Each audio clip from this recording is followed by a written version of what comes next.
Ahojte hubári, vítam vás pri novom videu. No a dnes tu mám iba také rýchle, stručné video, len také skôr informačné, či niečo vlastne teraz rastie v lesoch alebo nie. V lese som ani nenatáčal, lebo jednak už bol večer, sa stmívalo, alebo inokedy nebol čas a poďalšie pršalo. Ale tak za tých 20 minút sa nám podarilo nájsť pomaly po tme nejakých tých 5-6 kusov bedlí, pretože ľudia aj píšu a hovoria, že bedlí je veľa a taktiež píšu, že tie hryby veľmi nerastú. A áno, je to tak, ani sme dneska žiadne nenašli. Tak ale aspoň máme nejaké tie bedle na vypražanie, ako som už hovoril, a suchohryby na praženicu. Takže ja som ako spokojný, hovorím, bolo to už pomaly večer, úplne nakrátko.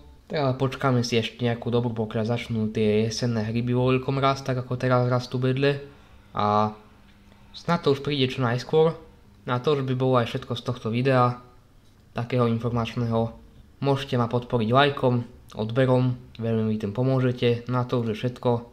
Čaute.